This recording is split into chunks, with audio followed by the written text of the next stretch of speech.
今日は新しいスノのステム機能の操作方法について解説していくよ。まず最初に断っておくと、新ステムは今までのステムとできることは大体同じ。今まではできなかったこれができるみたいな魅力は正直なところ少ないよ。だから動画で紹介するかどうか少し迷ったんだけど、操作が分かりにくい部分もあるから操作説明はしようと思って動画にしたよ。ステムの開き方は今までと同じ。メニューからエディット、ゲットステムだよ。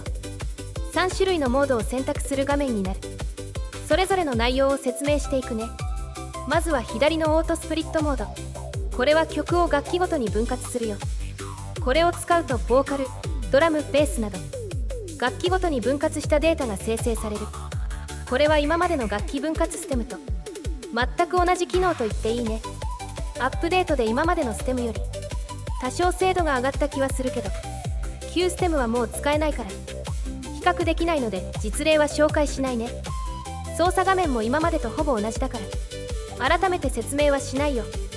今までと同様に1生成50クレジット、高額のクレジットを消費するのと MIDI のダウンロードはプレミア限定になる。この2つの点は注意しておきたいね。次に中央のスプリットフロムミックスモード。これは特定の楽器とそれ以外に分割する。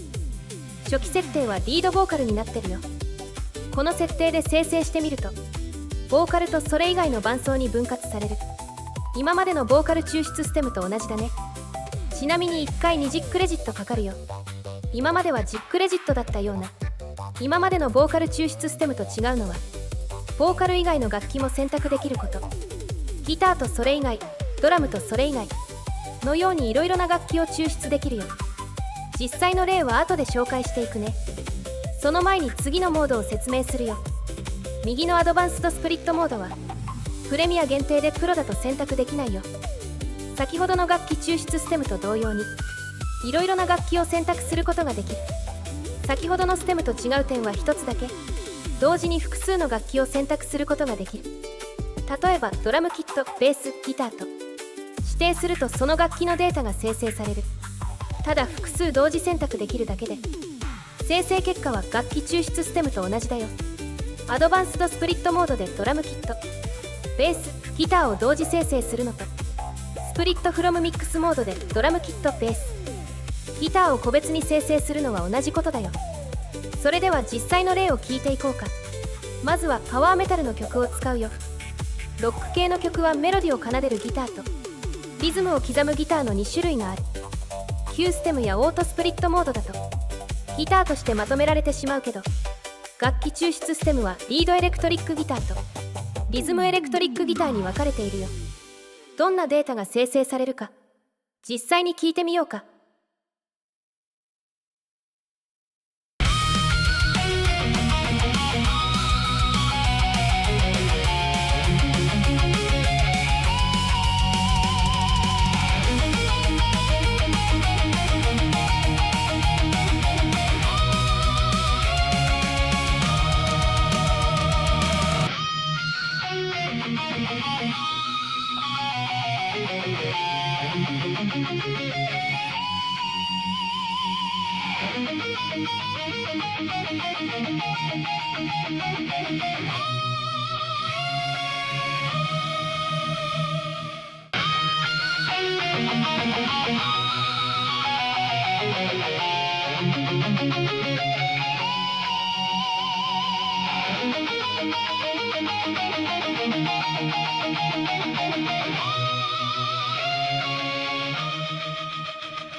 楽器抽出ステムは今までよりも細かく楽器部分を抽出できるけど、現時点ではクオリティは高くない。うまくいかないことが多いよ。ちなみにアドバンスドスプリットで生成した先ほどのデータを普段の画面で見てみると、リードギターの音、リードギター以外の音、リズムギターの音、リズムギター以外の音、こんな風にデータが生成される。ススプリットフロムミックスモードと同じ挙動だね。アドバンスドスプリットで生成したデータはスプリットフロムミックスモードでも表示されるので、この2種類のモードは内部的には同じ処理というのは間違いないと思うよ。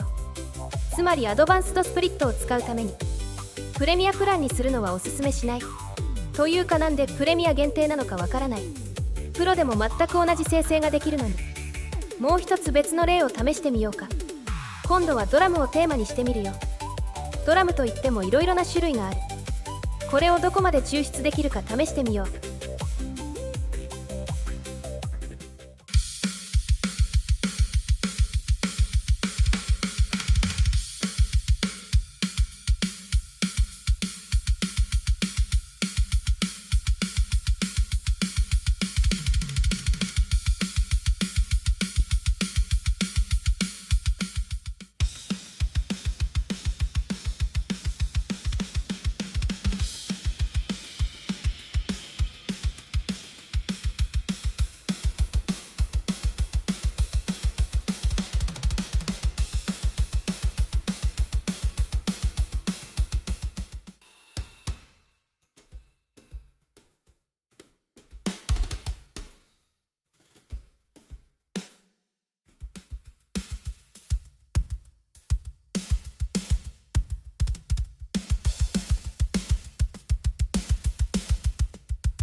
今回紹介した例だけではなく、いろいろな曲のいろいろな楽器で試してみたけど、残念ながら失敗例の方が圧倒的に多かった。現時点でのクオリティは良くないね。まあクオリティは改善されるだろうから、時間が経てば良くなっていくかもね。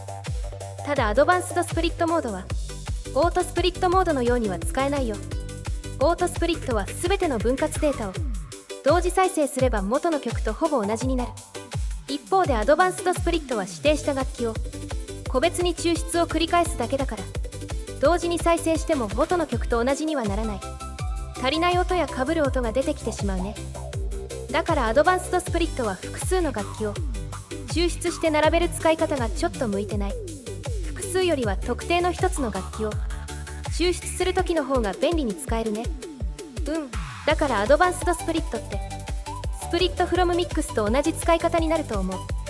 クレジットの話を忘れてたけど、アドバンスドスプリット生成のクレジットは指定した楽器の数 ×20 クレジットだよ。スプリットフロムミックスと必要クレジットは同じ。片方のモードで生成したデータはもう片方のモードでも認識されるから、どちらのモードを使っても差はないよ。見た目が好きな方を使ってね。最後に今回の新ステム機能を利用してどんな生成ができるかを紹介するね。新しいステムで何ができるようになったか改めて簡単にまとめておくと、指定した楽器の音とそれ以外の音、この分割ができるようになったわけだね。特定の楽器の音だけのデータは旧ステムでも生成はできたけど、特定の楽器の音だけを抜いたデータは今までは生成できなかったデータだよね。このデータを素材にしてマッシュアップするとどんな曲が生成できるか聞いてみようか。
の楽器を抜いた音楽データを素材にしてマッシュアップなどを使うと、楽器が抜けた部分に新しい楽器が入るよ。そしてそれはスタイルで指定できる。この方法は以前のステムであってもスタジオなどを使えばできたけど、今回のアップデートでかなり手軽になり、格安のクレジットで遊べるようになった。まあ20クレジットはまだ高いけどね。10クレジットにしてほしいな。特にドラムのステムは用途が幅広くて、工夫次第で変拍子を作ったり、今回の動画の BGM のように曲中で BPM を変化させたりもできる。ステムを素材にした生成についてはまた別の動画で詳しく解説するかもね。それじゃまたね。